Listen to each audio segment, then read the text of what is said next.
Hey, my friends, we will be right back to the show. But I have a question for you.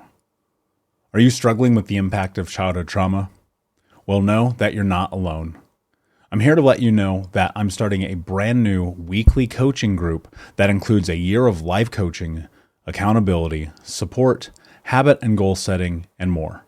I'm starting a waitlist for the group right now, and I'm only taking a handful of people.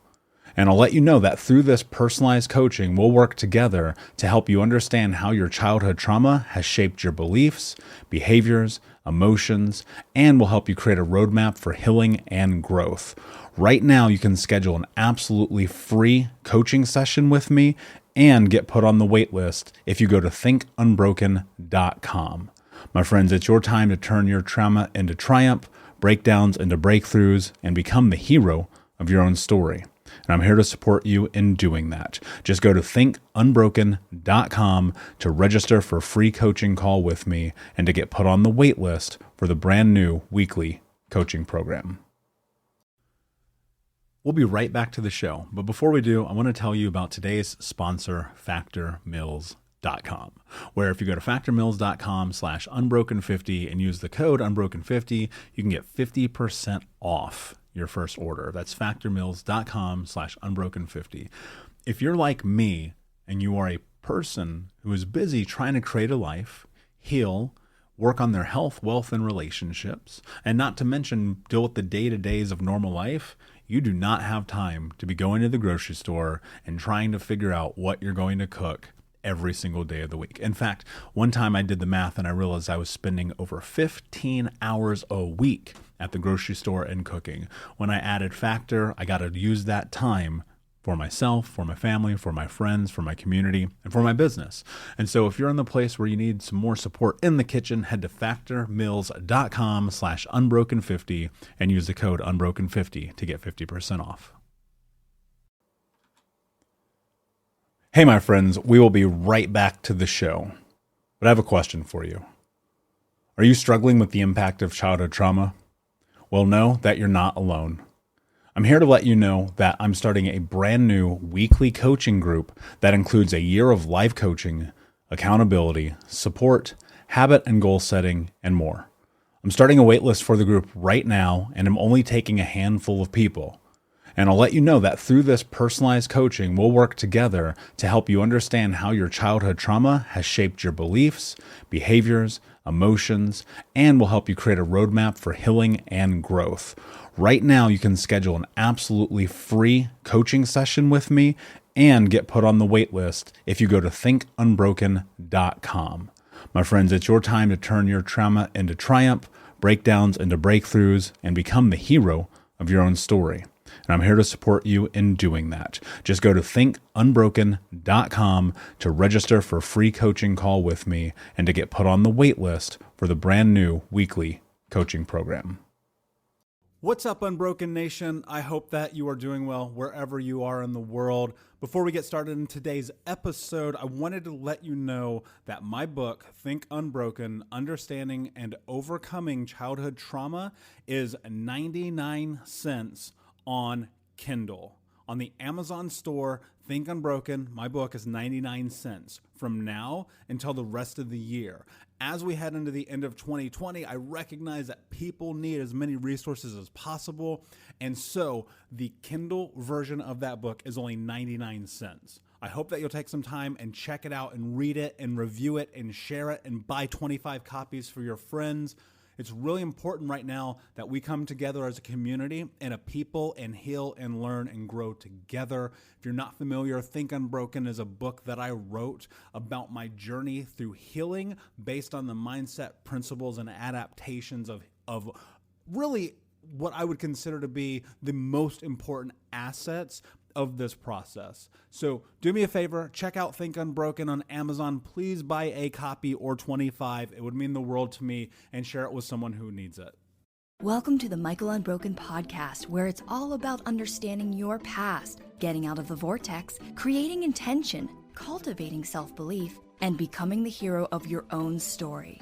This podcast answers real client questions with real, personal, practical, and actionable advice based on science, mindset, and becoming unbroken. Now, your trauma coach, author, and speaker, Michael Anthony. Welcome back, my friend. Thank you for taking time to hang out with me today. I know that it's been a couple of weeks. I want to say, first and foremost, I feel very refreshed and revived. I needed a bit of a break, so I took a small vacation and just kind of disappeared into the world to recollect myself, which I think is super important. And we always need to take some time for ourselves, spend some time with our friends, our families, our partners, the people that are important to our lives, spend time alone, just kind of take all the chaos of the world and just put it aside for a few days. So you notice I didn't upload any podcasts. I know you guys expect it from me every week, and I appreciate you continuing to listen and share and rate and review. And if you could do that with this episode as well, it would mean the world to me. So I'm back. I appreciate you. It's exciting to be back. I'm loving doing the podcast and putting myself into it more and more. And today, what I'm going to talk about is something a little bit different. I recently put on Instagram a question. I posed a question on Instagram and I said, what do you want me to talk about on the podcast? And I just left it open. You could say literally anything. And to me, this podcast isn't only about mental health.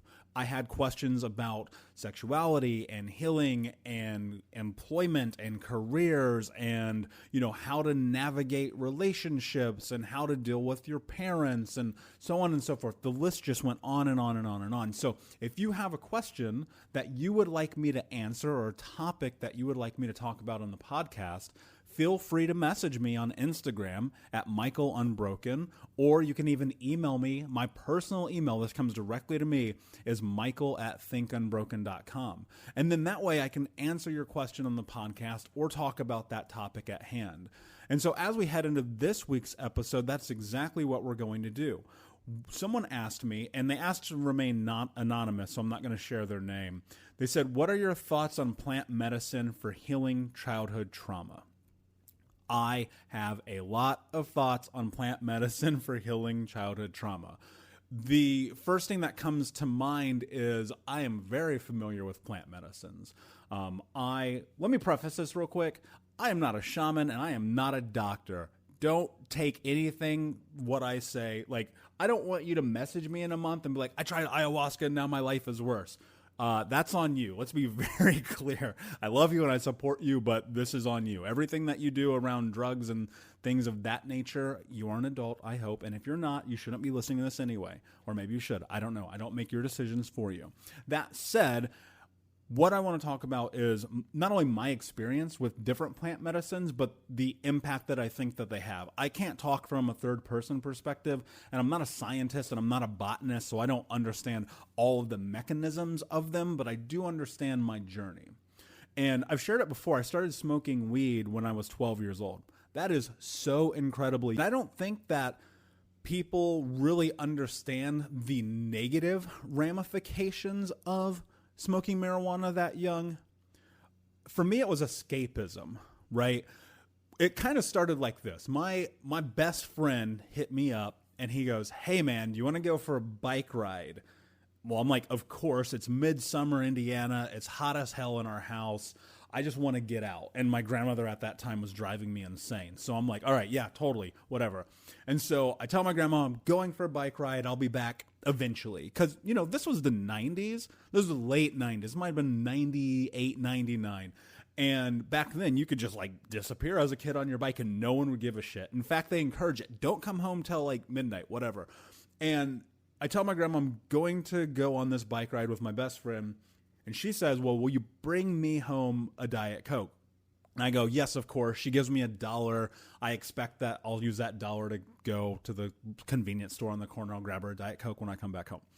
So we're out, we're riding and we're hanging out and we're hitting this kind of part of the neighborhood that's a little bit sketchy, but there is a bridge to a drainage pipe just past my house. And my friend goes, hey, let's go down there. I want to show you something real quick. And I'm like, okay, let's go down there. Whatever. It's an adventure. And he pulls out a joint And I'd never seen one before. I knew it because like my mom used to have weed stashed on the top of our armoire. Like I knew about this. I knew this thing was here. And he takes this out and he goes, "Hey, do you want to smoke this? Do you want to get high?" And I'm like, "Yeah, of course. Why wouldn't I want to do this?" Like I'm trying to look cool, but also simultaneously, I'm super curious about this.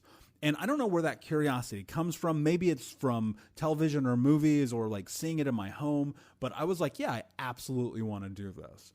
And so we smoked this small baby joint. And the next thing you know, like I am high as fuck. It's so crazy to me that people say that sometimes on their first time smoking, excuse me, not sometimes, but the first time that they smoke that they don't get high. That's insane to me. I was so fucking high, like I could high five Jesus. Like that's how high I was. And as we get back on our bikes and we're riding around, everything, I will never forget this. The sun is brighter, the sounds are more in depth, the colors are brighter, the wind on my face felt cooler than it ever felt. Everything was intensified. Everything was magnified. And it was such like a beautiful experience to me. That first time that I got high, the first time I smoked weed was so incredible that I never wanted that feeling to go away. And so as we're riding around our bicycles, we end up at this Target miles and miles and miles away. And I've got like $2 in my pocket. And all I'm thinking is, wait, Target sells the blue raspberry slushies. And I have to have one of those. So we go inside of Target. I take this money I was supposed to use to buy my grandma a Diet Coke, and I get this slushie. And let me tell you this, it was the most incredible thing that my mouth had ever tasted. Like it was just flavor explosion of sugar and blue, and I loved it. And so I go back home, and I show up without the Diet Coke. This is probably about 4 or 5 hours later, and I'm definitely still high. And I don't know if my grandmother noticed. I don't know if she really even wanted to accept that I probably was high. And in the future, we would battle about it because she definitely knew. And in this moment, she goes, "Where's my Diet Coke?" And I said, "Oh, I forgot it. The dollar must have fallen out of my pocket," like lying like a child because I lied. And she goes, "Okay, fine, whatever. Here's another $1. Go to the convenience store, get the Diet Coke." I go get the Diet Coke. I come home. And that's like the first time.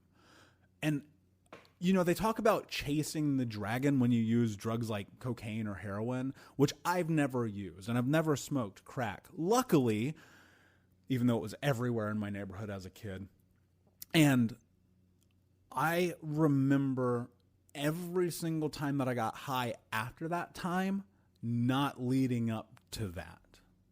And just feeling like, oh man, how do I get there? And that process, like this getting high thing, became a by any means necessary. Because at 12 years old, what I didn't recognize is that this drug, this plant, this medicine, marijuana, it can be used for positive things. I truly believe this. Or it can be used to help you disappear into the ether of the world so you don't have to deal with your problems, so you don't have to show up, so you don't have to worry about things, so you can hide from the anxiety, so you can run away from confrontation, so you don't have to look in the mirror and reflect on the decisions that you're making. And sometimes it's helpful. Like sometimes you have to disappear and hide and run and be like, I don't want whatever this is right now. And sure, it's like alcohol and, you know, people escape into it and it's really bad and it can destroy your life. And that started to happen for me really young, because by the time I'm like 14, we are out selling marijuana all the time. And it's small nickel and dime bags because we're kids and we don't have that much money.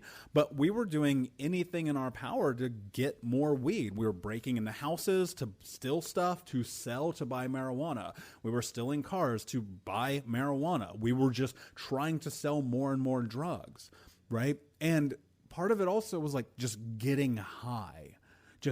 I craved, for lack of a better term, getting high, I craved it, I wanted it, I needed it because it helped me escape the violence of my home, the memories from a couple of years ago, and the abuse and the trauma, and dealing with my mother who's a drug addict and alcoholic, and dealing with my stepfather who now, as I'm growing, like I want to battle, I want to hurt.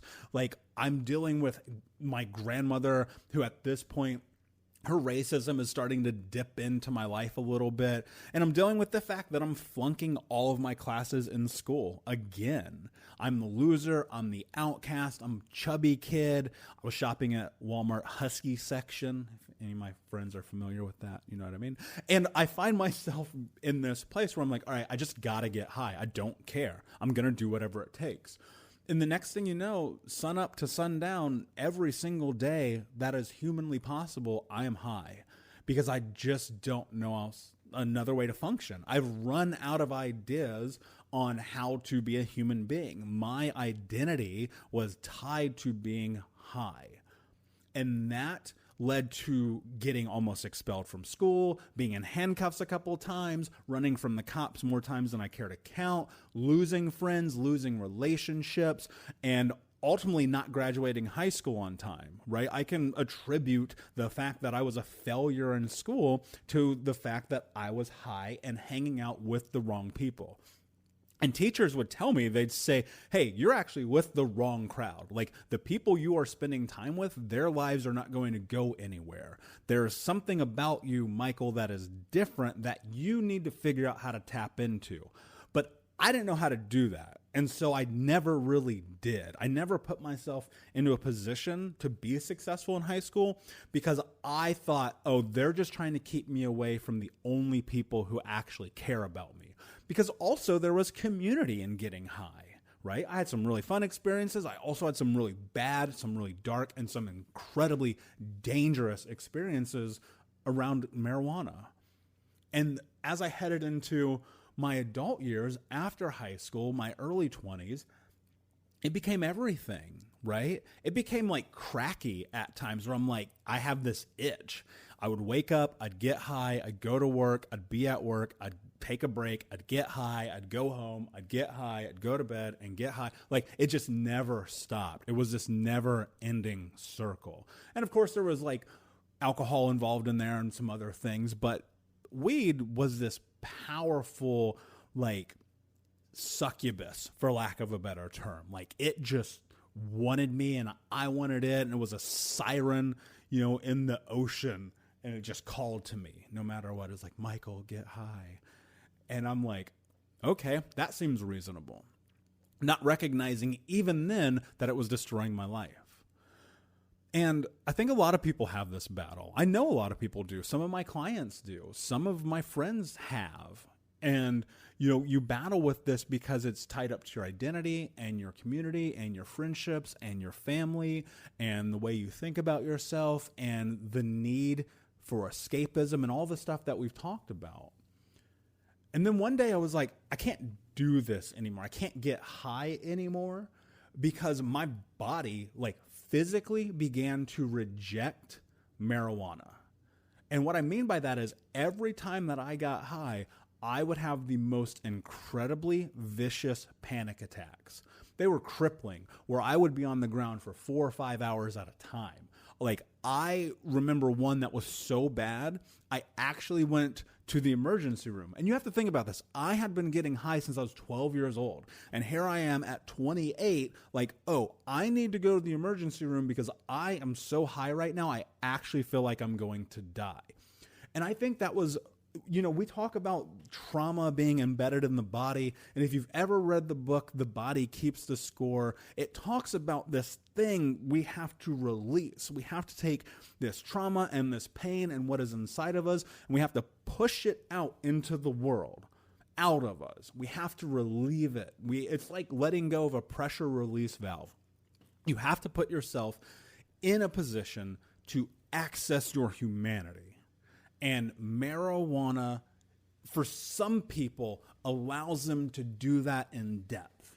And for people like me, it allowed me to shut down.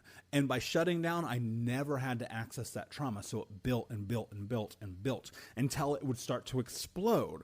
And then that turned into these 4 or 5 panic attacks a day. And I came to this realization. I was like, oh, duh, dummy. Every time that you get high, you have a panic attack. What are you running from? What are you escaping from? And making that conscious understanding happen in my head, I then made a decision. I'm not going to smoke marijuana anymore because every time I do, it's really wrecking my life. And that was a really difficult thing to let go of. And people talk about marijuana is not addictive. Like, I believe as a chemical component, marijuana does not have addictive properties. However, from a mental aspect, I could not have been more addicted. From a physiological aspect, I felt addicted. And in fact, when I quit smoking, I went into withdrawal, where for 2 weeks, I was the most physically ill I had ever been because I could just feel it leaving my body. And then after that, clarity began to happen. Clarity. I'd never experienced this. I'd never had been clean. I'd never been sober. And also I'd made a decision at that time, I'm going to stop drinking. I'm just going to be sober. And I'd never been sober from all drugs, all alcohol, all cigarettes, tobacco, all the things. I'd never been sober for more than a couple of days. And that couple of days turned into a couple of months, which actually ended up turning into a couple years.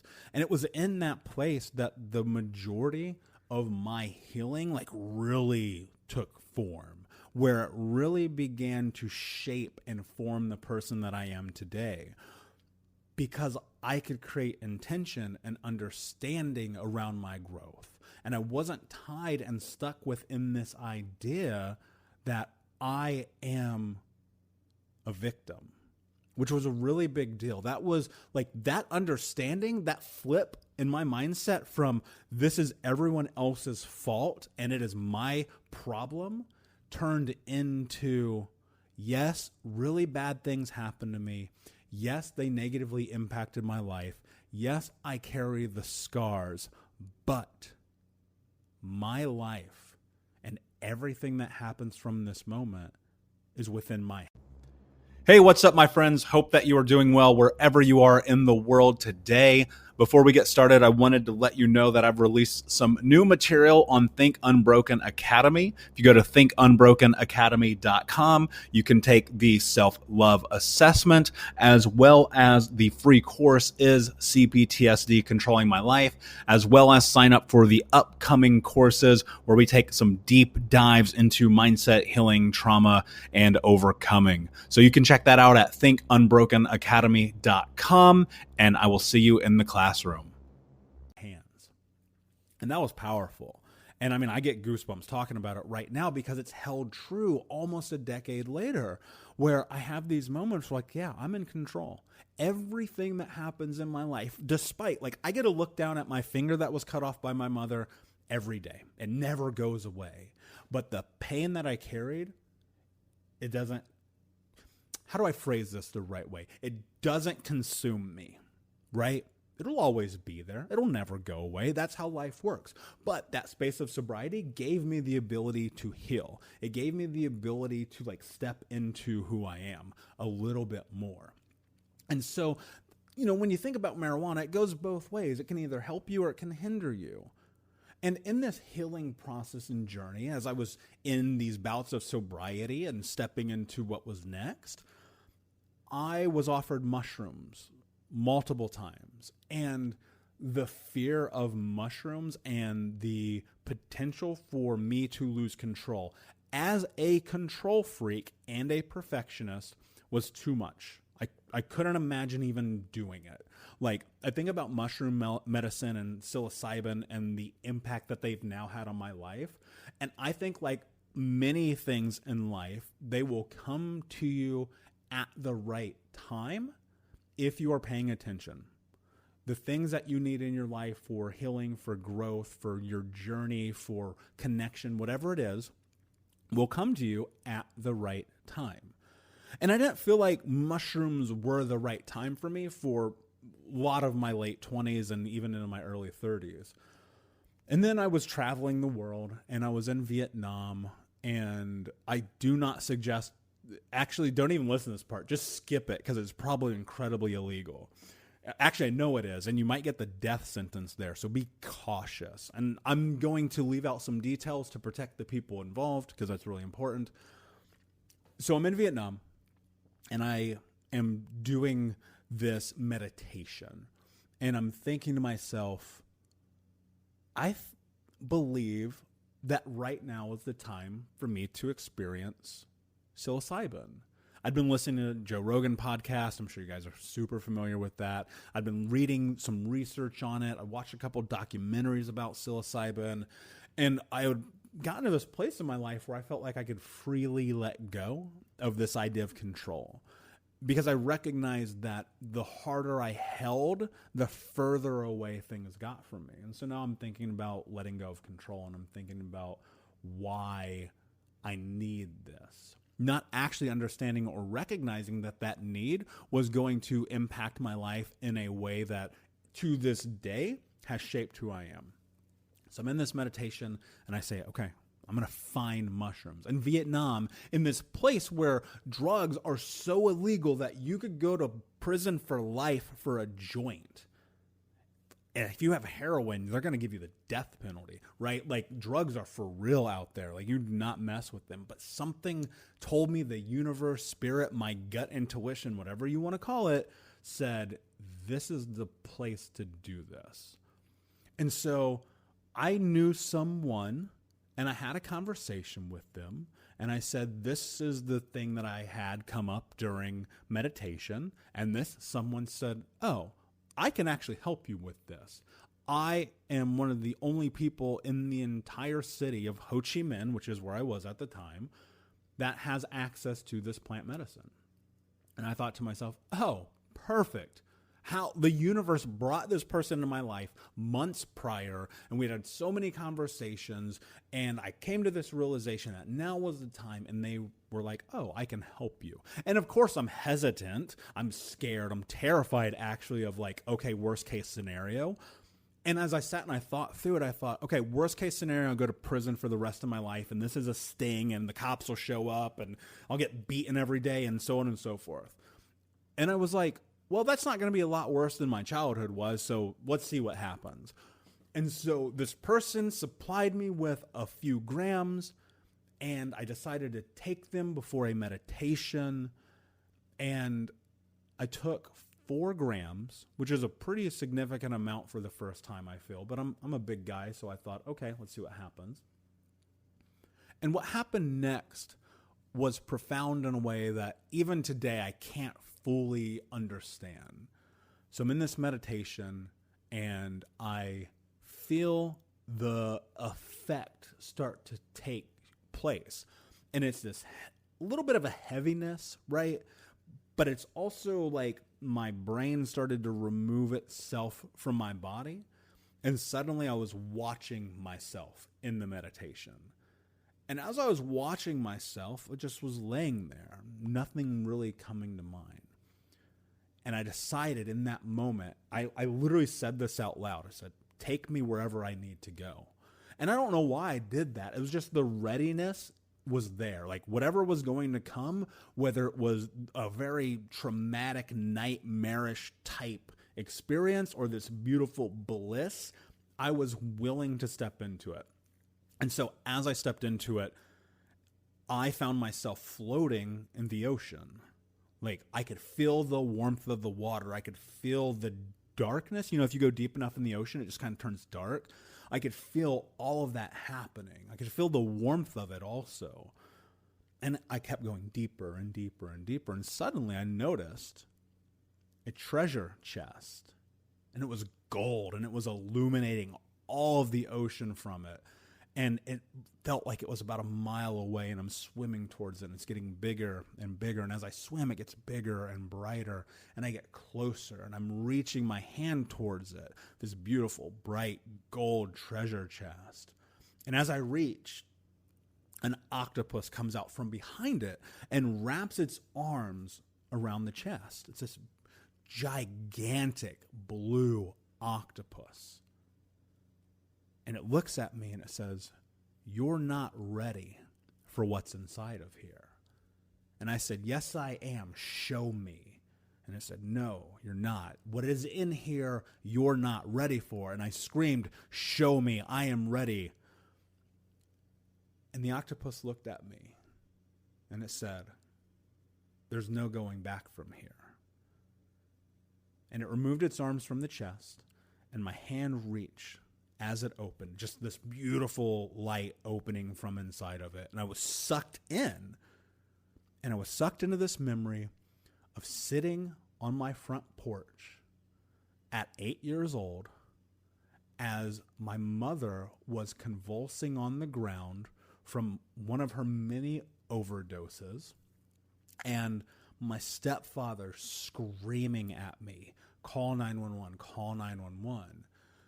And I had tried to call 911, but our phone didn't work because the night before he had ripped it out of the wall and thrown it at my little brother when he had called my grandmother to come and rescue him from the beating that he had just taken. And as I sat there on the concrete, watching little me terrified and shaking and crying, and this person, this man screaming at me, and my mother on the brink of death, and the bright hot heat of this day melting my skin away, I knelt down next to the little me, little tiny baby 8-year-old Michael, and I said, "I will keep you safe." Adult me came up to him and said, "I will keep you safe. I promise." And in that moment, like, I physically was shaking and tears just erupting from my face. And I could feel it. I could feel it just dripping down me. And I hadn't had such an emotional cry, I don't think, ever in my entire life. And a sense of peace and calm came over me, which I had never experienced. And what I would even say is a regaining of trust with myself. Because in that moment, that promise, it felt so real. That connection with my inner child, which, you know, as I even say this, you go, that is so far-fetched. This is not possible. This is not a thing. And every bit of this is true. And it profoundly changed my life. It changed who I am inside and out. And it made me feel powerful. And it made me feel strong and strength in a way that I had never known. Different from speaking or teaching or coaching or talking or reading or all of those things. It made me feel safe within my own skin, an experience that I had never had. And slowly, the mushrooms began to wear off, and I started coming back to, and I felt that peace still kind of with me. And I went outside and stood. And much like the first time that I smoked marijuana, I looked out at the world and it was brighter and clearer and calmer and beautiful. Even though I was in like the chaos of Ho Chi Minh, like it's still the peace, just it lingered for days and days and days. And it was just such this amazing and beautiful experience that I wish I could give it to everyone. And then the next time I tried psilocybin, I went a little bit deeper and I got another understanding, and again and again. And then I've microdosed many times since, just trying to understand the depths of removing the power of control from my life and saying, I'm going to surrender myself over to this idea that plant medicine can be impactful, that it can change me, that it can heal me. And as we find research and studies for soldiers coming back with PTSD, we are looking at a complete change in the idea in which drugs and plant medicine can be used to help alleviate the symptoms and the ramifications of trauma. There's ketamine trials and LSD trials and ayahuasca trials and all of those things. And that's really powerful and really beautiful. And I've tried a couple of those other drugs. I've tried LSD, and it was a really profound and beautiful experience. I felt good, right? I felt like I was able to gain clarity. And let me be clear too, because I think this is super important. My journey with drugs and plant medicine and these tools, which I consider tools, is very different than my experience in my youth. I don't chase that dragon. I go into these experiences with the understanding that there is a healing mechanism that exists within their chemical components. And by doing that, I'm able to evaluate what it is that I want to attain from that experience. For me, this idea of simply getting high carries no valor in my life. It does me literally zero good to just get high for the sake of it. When I step into these moments, I'm chasing something powerful and something beautiful, I hope. With also the understanding that on the backside of this, realistically, I could have a bad experience. And that to me has become okay. I look at it and I go, yeah, I could actually have a bad experience. This could be really awful. And I look at other experiences that I've had and I go, they can be really beautiful. They can be really powerful. And I also had the opportunity to try ayahuasca. I've not yet done it. Everyone always says with ayahuasca, the mother medicine comes to you when you're ready. I think about it just like mushrooms. I must not be ready yet. There's something in the universe that I need to discover about myself or the world first before I'm going to have it. And I literally have had a dozen opportunities to do this, and something just always comes up. And so I think about plant medicine and I think about this journey, and I even think about how I use it in my life today. Not only when I'm looking for this awakening or understanding, but even in my daily life where CBD has become such a powerful component of my day-to-day. Because of all the trauma that I've had and some scares and not taking care of my health when I was young, I'm in pain quite often, which I don't ever really talk about, but I think in this context it's appropriate. And so because I'm in this physical pain quite often, I'm very cautious about not only my diet and my exercise and my movement and meditation and journaling and all of those things, but I also need CBD. It helps keep me away from prescriptions. It helps keep me away from the other things that numb, but instead it's this healing thing. So whether it's a salve or, a tincture or whatever, I found it to be very powerful for me. And it was such a great tool for me, especially when I was sick a few years ago, because it helped me get through the days. And you can go and do all the research on CBD. It's all there. It's a beautiful, beautiful thing that we're able to experience now. And it's just a shame that it's not legal everywhere. I hope that one day it is, because I know that millions and millions of people need this. And so as I start to head off here in this episode, I think the biggest thing that I want you to take away from this is that everyone's journey and everyone's experience with plant medicine is going to be different. And I have felt a lot of beautiful healing come from different plant medicines, especially mushrooms and LSD, though it's not technically a plant medicine. I'm looking forward to trying ayahuasca. I still can't smoke marijuana unless I want to have a panic attack. And it's with that knowledge and that understanding and this growth and this place that I'm in my life that I've had so many significant changes occur.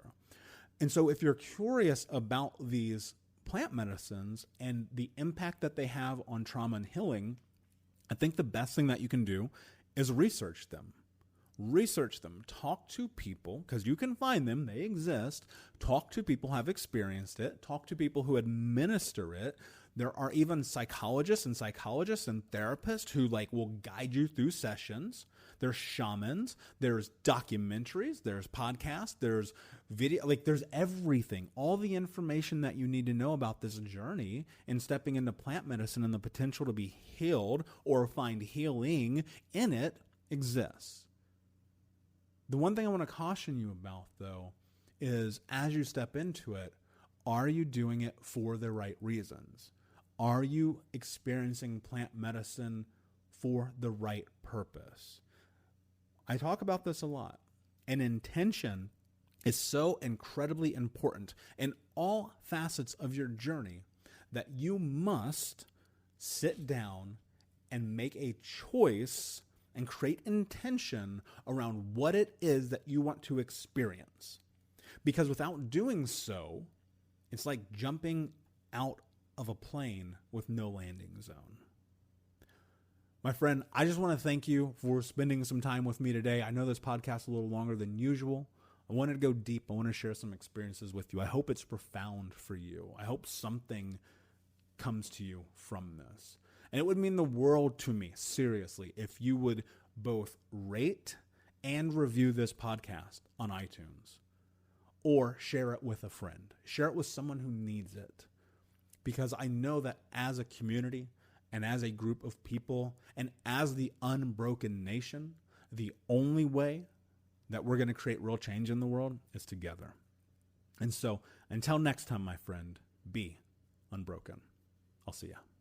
Thank you for listening to the Michael Unbroken podcast. To leave your question for Michael, call 971-801-2446. Please follow, like, subscribe, and review. And don't forget to check out more mental health resources at thinkunbroken.com. And follow Michael on Instagram at MichaelUnbroken.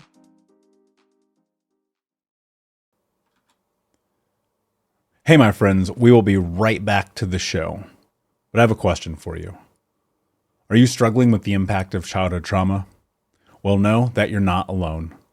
I'm here to let you know that I'm starting a brand new weekly coaching group that includes a year of life coaching, accountability, support, habit and goal setting, and more. I'm starting a waitlist for the group right now, and I'm only taking a handful of people. And I'll let you know that through this personalized coaching, we'll work together to help you understand how your childhood trauma has shaped your beliefs, behaviors, emotions, and will help you create a roadmap for healing and growth. Right now, you can schedule an absolutely free coaching session with me and get put on the wait list if you go to thinkunbroken.com. My friends, it's your time to turn your trauma into triumph, breakdowns into breakthroughs, and become the hero of your own story. And I'm here to support you in doing that. Just go to thinkunbroken.com to register for a free coaching call with me and to get put on the wait list for the brand new weekly coaching program.